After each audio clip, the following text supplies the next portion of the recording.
The nights I thought I was just a night owl, I never thought of myself as someone with a sleep problem. Even as I got older, I liked the quiet of the night. The house was calm, the phone didn't ring, and there was a certain peacefulness in sitting up reading, watching late-night documentaries, or simply scrolling on my tablet. It made me feel like I still had some freedom, some space just for myself. So when I hit 70, staying up until 1 or 2 a.m. didn't seem like a big deal. I've earned this, I told myself. After all, I was retired. No boss to report to, no early meetings, no deadlines. If I wanted to sleep in until 9 or 10 a.m., what harm could that possibly do? That's what I told myself. But I was wrong. Used to think being a night owl was just a personality trait. Like some people like coffee, some like tea. Some sleep early, others sleep late. No big deal. But what I didn't understand was how aging changes that equation. When you're 30 or even 50, you can get away with inconsistent sleep. Your body is more resilient. Your brain bounces back. But in your 60s and 70s, things are different. Much different. But I didn't see it coming. I ignored the subtle signs. I thought the little slip-ups in memory were just senior moments. I blamed the occasional mood swings on the weather or stress. I thought the tiredness I felt during the day was just because I was getting older. But it wasn't just age. It was sleep. More specifically, it was the lack of properly timed sleep. And I had no idea how deeply it was affecting my brain. Let me take you back to when I started noticing things, though at the time I didn't put the pieces together. I'd go to bed at 1:30 or 2 in the morning. Sometimes later if a good movie was on. I'd wake up around 9, but I wouldn't feel refreshed. My brain felt hazy. You know that strange feeling when you walk into a room and can't remember why? That started happening more and more, but I brushed it off. Then, one morning, I forgot my grandson's name for a moment. Just for a second. It came back quickly, but it was enough to scare me. Still, I didn't connect it to sleep. In fact, I defended my night owl routine. I said things like, I'm more creative at night. This is the only time I get to relax. I'm retired, it doesn't matter when I sleep. But something inside me started to question that logic. Because even though I was sleeping long enough, 7, sometimes 8 hours, it didn't feel right. I was waking up groggy. My moods were unpredictable. And worst of all, I felt emotionally flat some days, like I was just coasting through life on autopilot. And yet I still clung to the idea that staying up late was harmless. The turning point, for me, began not with a big event, but with a string of little ones. I started missing details, dates, appointments, even bills. My reflexes felt slower. I struggled to find words in the middle of conversations. I was more irritable than usual, snapping at family for no real reason. But I kept saying, I'm just tired, tired. That word became my excuse for everything. And here's the strange part. Because I stayed up so late, my days started to shrink. I'd wake up late, feel sluggish in the morning, get a small burst of energy in the evening, and then repeat the cycle.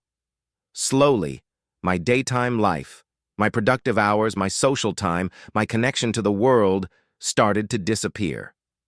It wasn't that I didn't have enough hours. It was that my best hours were getting pushed to the least useful part of the day, and still, I didn't see it. Looking back now, I realize how much I was compromising without even knowing it. The late-night TV, the aimless scrolling, the long nights alone in the glow of a screen, they weren't freedom. They were robbing me of mental clarity, emotional strength, and even memory. But when you're living inside it, it's hard to see. It took a conversation with my doctor to really shake me. We were talking about something unrelated, but she casually asked me about my sleep. I told her I usually went to bed after 1 a.m., and she raised her eyebrows. Do you mind if I ask why? I told her it was just my preference, that I had always been that way, that I still got 7 and 8 hours of sleep. And then she said something I'll never forget.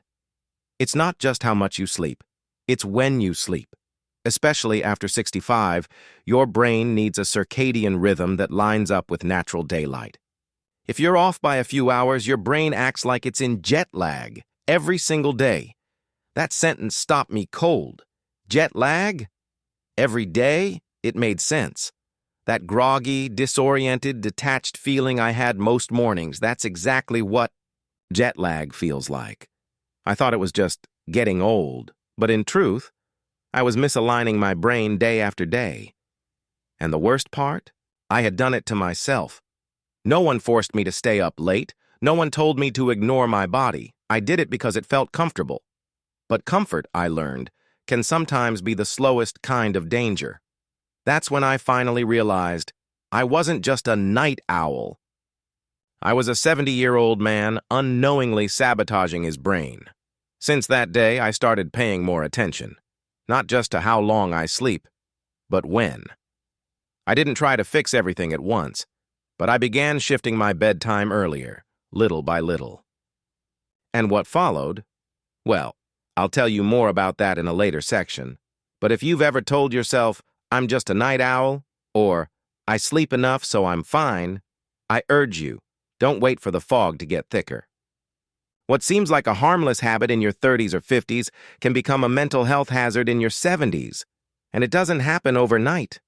It creeps in silently, like a slow leak you don't notice until the floor is soaked. I learned the hard way. You don't have to. The subtle warning signs. I didn't connect to sleep. If someone had asked me a few years ago, "Are you having any memory problems?" I probably would have laughed and said, "Just the usual forgetfulness that comes with age." That was my defense mechanism, my way of brushing off what were actually early warning signs that my brain wasn't operating at full strength. Looking back now, I can see it so clearly. But at the time, these signs were sneaky. They came in soft, like a fog rolling in under the door. Nothing dramatic or urgent. Just subtle little glitches that I thought were normal. It started with names. Not strangers' names, but familiar ones. My neighbors, my cousins, people I'd known for decades.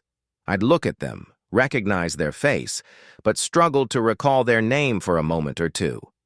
It would come to me eventually, but I'd be left feeling a little embarrassed, maybe even ashamed. Then there was the repeat checking. I'd get up from the couch to check if I locked the door, twice, sometimes 3 times. I'd reread emails multiple times before hitting send, even if it was just a thank you note. I didn't trust my own memory, and that distrust started, becoming part of my daily routine. I also began to notice I was misplacing things more often. My glasses, my phone, my keys, they were always somewhere, just never where I thought they'd be. And the worst part wasn't losing them. It was how frustrated and anxious I'd become trying to find them. That anxiety started to follow me, around like a shadow. But what really tipped me off, though again, not immediately, was how my mood began to shift. I became more irritable, less patient. Little things started to annoy me.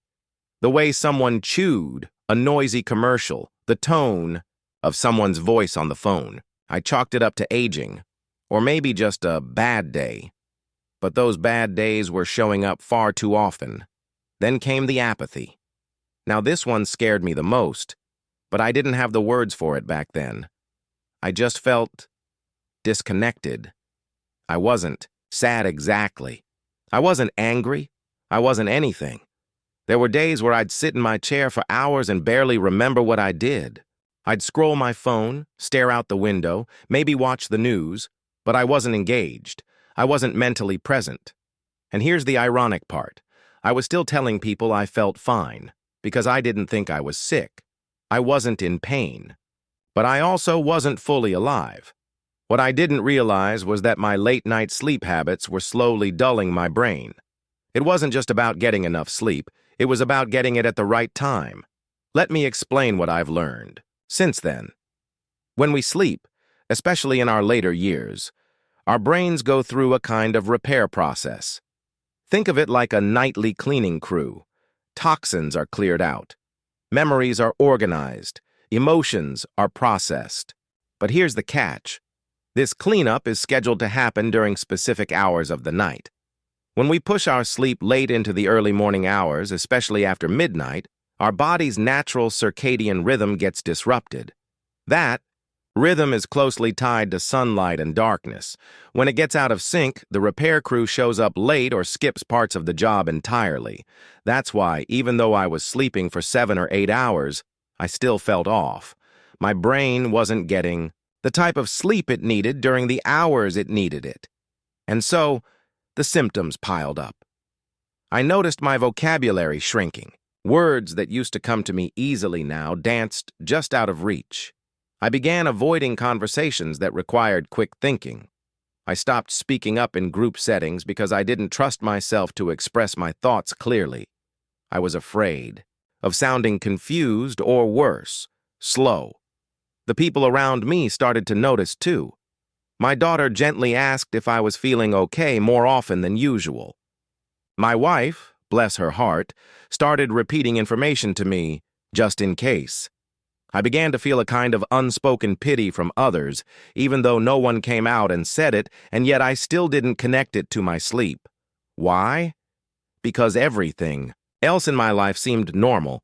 I ate well, I exercised a bit, I took my vitamins, and I kept my medical appointments. So I told myself, this is just aging. But deep down, I think I knew something wasn't right. The most dangerous thing about these subtle changes is how easy they are to normalize. You forget a name? That happens. You lose your keys?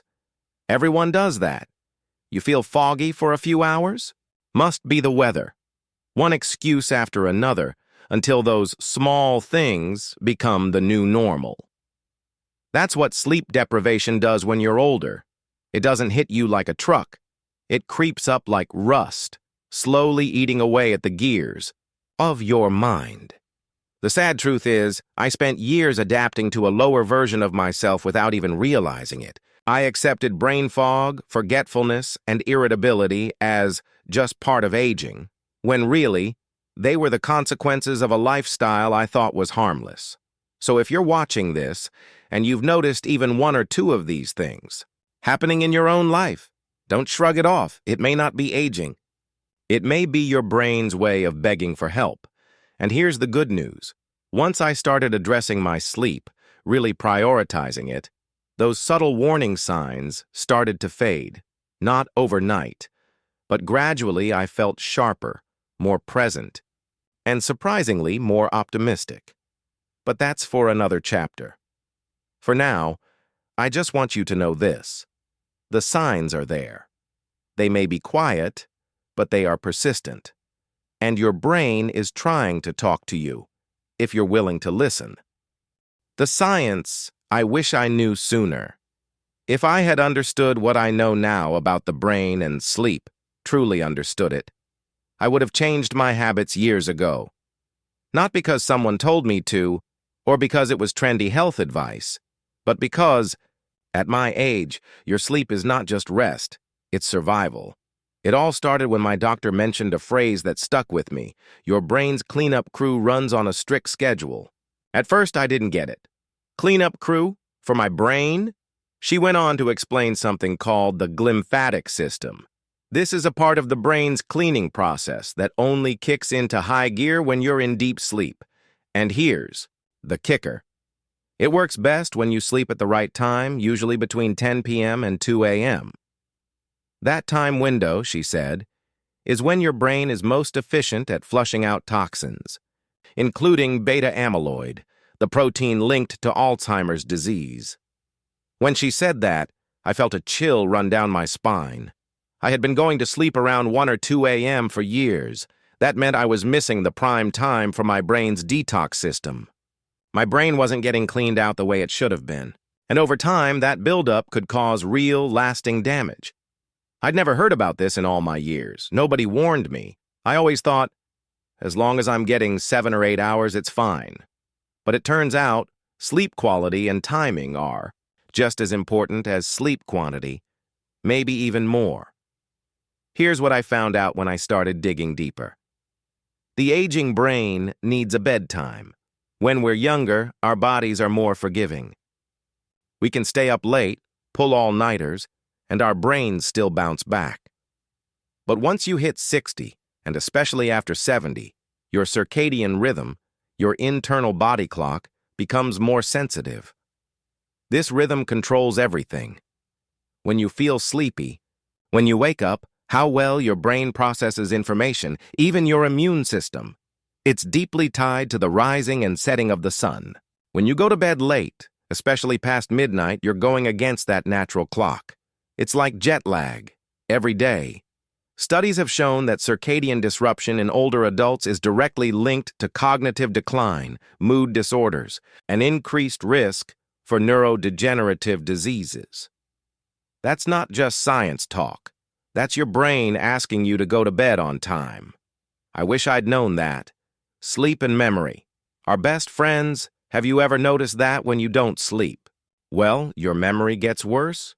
There's a reason for that.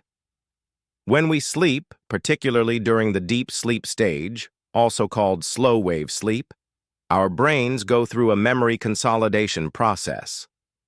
That means all the experiences, conversations, and information from the day are sorted, stored, and in some cases deleted. It's like hitting the save button in your brain. But here's the problem. Deep sleep happens earlier in the night, mostly in the first half of your sleep cycle. If you go to bed at 1 or 2 a.m., you shorten or skip that phase entirely, so your brain never gets the chance to organize memories properly.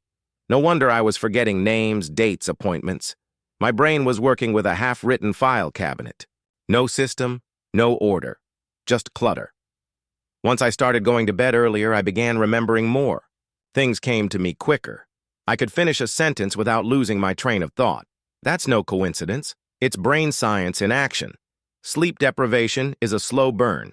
The scary thing is, we don't notice this stuff right away. Chronics. Sleep deprivation doesn't cause your memory to fail in one night. It's more like a slow erosion. A little bit of clarity is lost every day. Your recall slows down. Your ability to focus narrows. Your moods swing wider. And because it happens so gradually, it feels like normal aging. But it's not. Not entirely. Much of what we think of as just getting older is actually the result of neglected sleep hygiene. And when you're 70 or older, the margin for error is much smaller. Let me give you an example. There was a study I read about that looked at older adults who went to bed late regularly. They found that those people had significantly higher rates of depression, confusion, and memory impairment compared to those who slept earlier. But here's what hit me hardest. Those late sleepers also showed more physical brain shrinkage on scans. Think about that. Your brain physically shrinks when you rob it of restorative sleep. That woke me up, figuratively and literally. Late sleep disrupts hormones. Now. Here's something I never considered. When you sleep late, you mess with more than just your brain. You disrupt hormones that regulate appetite, blood sugar, and stress. The hormone melatonin, for example, is released when it gets dark and signals your body to prepare for sleep. But if you're still watching TV at midnight or staring into your phone, you suppress that melatonin. Your body thinks it's still daytime, so you stay awake longer, but your sleep gets shallower and less restful. Then there's cortisol, your stress hormone. It should go down at night, letting your body repair itself, but late-night activity keeps it elevated. That increases inflammation in the brain and the body. I used to wake up with stiff joints and a sour mood and think, I'm just old. Now I understand it was hormonal imbalance caused by my sleep schedule. It's not just one night. It's the pattern missing. One night of sleep won't ruin your brain, but doing it over and over, that's where the damage starts. I learned that consistency matters. Going to bed at 11 p.m. one night and 2 a.m. the next confuses your internal clock. Your body doesn't know when to rest or repair, so even if you catch up on sleep later, you're still paying the price. That's why once I started going to bed at the same time every night, around 10:30 p.m., I felt different. Not just more rested, but more focused, calmer. Like my brain had room to breathe again. Looking back, I wish someone had sat me down when I turned 60 and said, "You can't afford to treat sleep casually anymore." I would have listened. Maybe. Not right away, but sooner than I did. If you're watching this, consider this your warning and your wake-up call. Don't wait until things fall apart.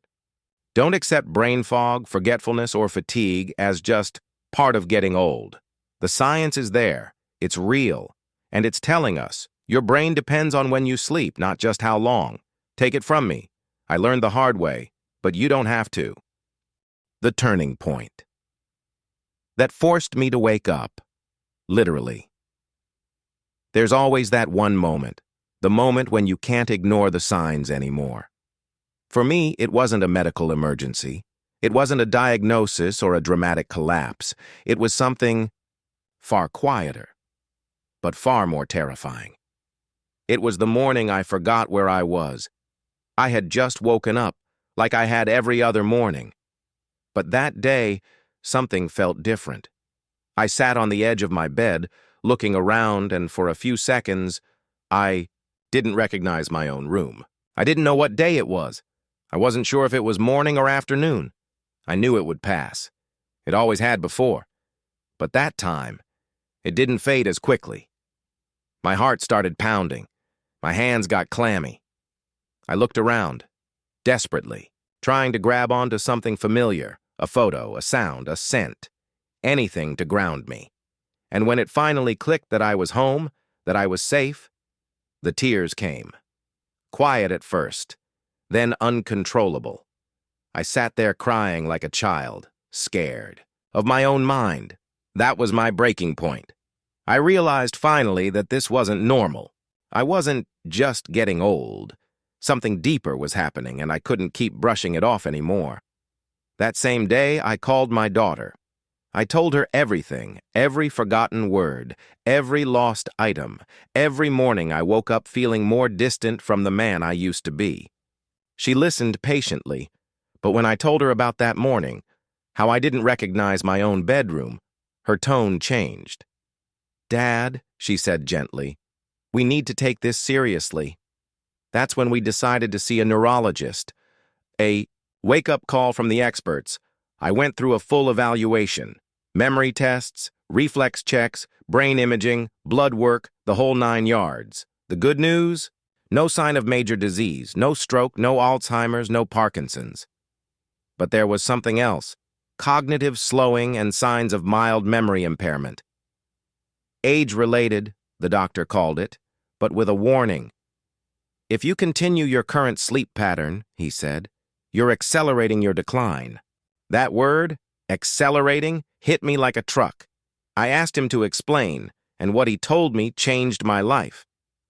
He said, "Your brain is aging every day naturally, but the choices you make, like your sleep habits, can either support healthy aging or speed up deterioration. And the later you go to bed, especially past midnight, the more stress you put on your brain's regulatory systems." He explained how late sleep disrupts melatonin production, impairs memory consolidation, and prevents the brain from entering deep restorative stages of sleep. It's like you're asking your brain to work overtime, but never giving it a chance to recover. That's when it all clicked. This wasn't just about sleep anymore. It was about who I was becoming. I didn't like the man I was turning into. Let me be honest. In the years leading up to that moment, I had become a different person, and, not in a good way, I was irritable, impatient. I didn't laugh as much. I didn't engage in conversations like I used to. I was withdrawing from my friends, my family, even my own hobbies. Things I once loved, like playing chess or reading, a good history book, started to feel like chores. I thought maybe I was depressed, but now I know. My brain was exhausted. And like any exhausted engine, it was starting to stall. I had also become forgetful, not just with names, but with moments. I couldn't remember what I had for dinner the night before. I couldn't recall who called me last week. And what scared me the most? I didn't care sometimes. That emotional flatness, It was unfamiliar and unnatural for me. I felt like I was slipping away from myself, one blurry thought at a time. But that wake-up call, sitting in that doctor's office, hearing the truth, lit a fire in me. I wasn't going to let sleep steal any more of my identity. My first steps toward changing a lifetime of sleep habits isn't easy, especially when you've been a night owl for decades. But I was determined. Here's what I started doing, step by step. I committed to a bedtime. No more, just one more TV show, or scrolling through my phone till 1 a.m. I set an alarm for bedtime, not just for waking up. 10:15 p.m., lights out. I built a wind-down routine. I began turning off all screens an hour before bed. I started reading, not thrillers or news, but gentle, calming books. Sometimes I'd listen to soft instrumental music or guided meditation. It helped signal my brain that it was time to shift into rest mode. I took my evenings seriously instead of treating nighttime like bonus hours for chores or errands. I began to see it as sacred. Evening became a space for calming activities, gratitude journaling, quiet reflection, and connecting with my wife. I embraced natural light in the morning. I started walking outside early, letting my eyes soak in the morning light. That reset my body clock and helped balance my melatonin cycle. I felt sleepy earlier, and naturally without pills or tricks. I tracked my sleep. I used a simple sleep tracker to monitor how long and how deeply I slept. Seeing the progress in numbers kept me motivated. The difference was astonishing. Within 2 weeks, I felt the fog starting to lift. I wasn't just remembering more, I was feeling more. I found myself smiling more often. I laughed at a joke without having to fake it. I remembered details from conversations. I felt like me again. 3 weeks in, I had a phone call with my grandson. Normally, I'd struggle to keep up. His stories would move too fast. But that day, I followed every word. I even added a few of my own. He noticed too. "Grandpa, you sound sharp today." That one sentence was worth every night of early bedtime. Within a month, the people around me were asking what had changed. I told them the truth. I started respecting my sleep, not treating it like an afterthought, not letting the clock tick past midnight because I had nothing better to do. I treated it like medicine, and it worked. Looking back, I realized that moment of panic, the morning I forgot where I was actually a gift in disguise. It shook me up just enough to take action, and that action saved me from becoming a faded version of myself. To anyone listening, I want to say this. You don't have to wait for a wake-up call like mine. If you've noticed the warning signs, if you're forgetting more than usual, if you feel emotionally numb or foggy, if your sleep feels shallow or unrefreshing, don't ignore it. Take a look at your bedtime. Ask yourself, is this truly helping me stay sharp? Or am I robbing my own brain? I didn't need pills. I didn't need a radical transformation. I just needed to let my brain sleep when it was meant to sleep. And now I'm back. Not perfect, but present. Not immune to aging, but no longer accelerating it. How I sleep now, and what it's given me. Back if you had told me a few years ago that sleep would become the foundation of my life at 70, I probably would have chuckled and said, "That's for the health nuts." I had always considered sleep something passive, something you just do like breathing or blinking. But today, I treat my sleep the same way a gardener treats soil, with intention, protection, and respect. Because I've learned that without good sleep, everything else starts to wilt. This final chapter isn't just about the how, it's about the who. The person I've become since reclaiming my nights has surprised even me. So let me show you what my evenings look like now, and more importantly, what those evenings have given back to my mind, my mood, and my life. My sleep ritual. What I actually do each night. These days, my bedtime doesn't just happen. It begins long before I lay my head on the pillow. I eat dinner early. By 6:30 p.m., the kitchen is closed. Eating late used to spike my blood sugar and mess with my digestion, which in turn made it hard to fall asleep. Now I give my body at least 3 hours to wind down from food. Tatitu. I dim the lights after sunset. It sounds small, but the body really does respond to light. As soon as dusk arrives, I switch to warm lighting. No harsh ceiling lights, just table lamps. This helps trigger melatonin production, which tells the brain, it's time to slow down. 3. I unplug, literally. Around 8:30 p.m., I turn off the TV and silence my phone. That was hard at first, but I replaced that screen time with quiet activities, reading, puzzles, or just talking with my wife. The absence of stimulation lets my brain shift gears from alert to calm. 4. I keep my room cool and dark. 68 degrees Fahrenheit, that's my sweet spot, and blackout curtains are a must.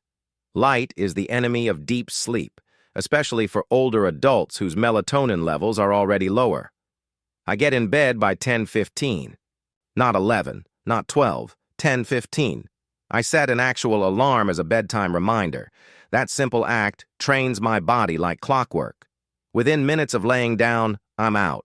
And here's the miracle. I stay asleep. I use gratitude as my lullaby. Each night, before I close my eyes, I think of 3 good things from the day, no matter how small. This simple habit replaces worry with peace, and research shows it even helps deepen sleep cycles. I sleep lighter when I feel lighter. What I got back. That I didn't know I lost when I began this journey.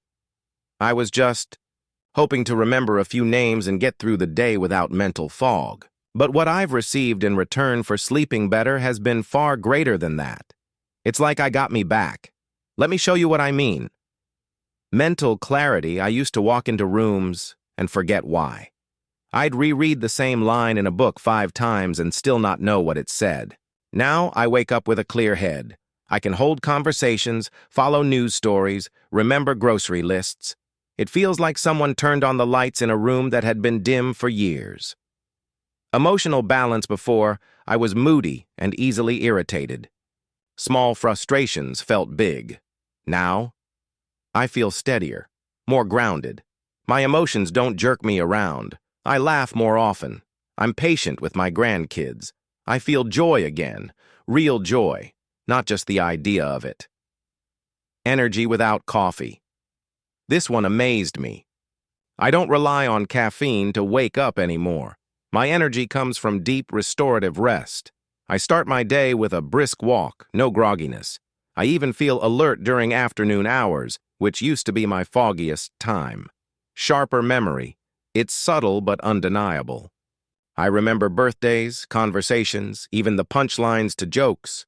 That might sound small, but when you've spent years fumbling for words, it feels like reclaiming a lost piece of your identity.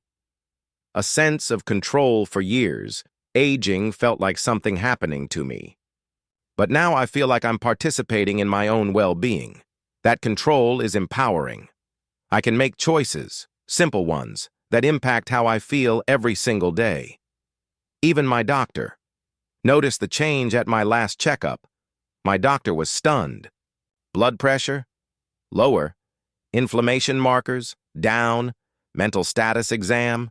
Improved. He asked me what medication I started. I told him, sleep. He smiled and said, that's the best prescription I could have written anyway. It's not just one night. It's the habit that heals. The magic isn't in one night of great sleep. It's in the rhythm of it. I stopped chasing weekends to catch up. I stopped depending on naps to survive the day. Now, every night is a gentle surrender, and every morning is a stronger return. There are still nights I struggle. That's normal. But I no longer panic when I can't sleep.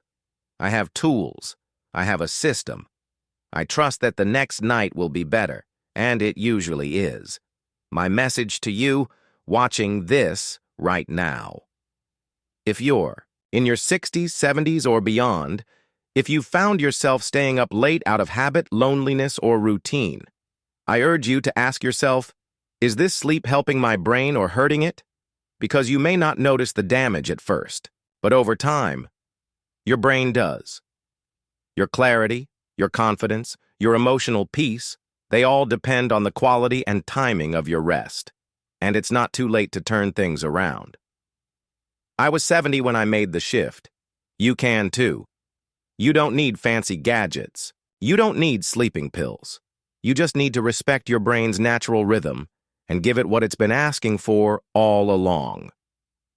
What I've gained: a clearer mind, a lighter heart, a closer bond with my family, a renewed joy for life, and it all started with one decision: to sleep when my body needs sleep, not when the clock says it's convenient. So, here I am at 72, more mentally present than I was at 65. And if my story helps even one of you out there rediscover your brain's best self, then sharing this journey was worth it. Start tonight, just one night. Go to bed early. Feel the difference. Your brain will thank you.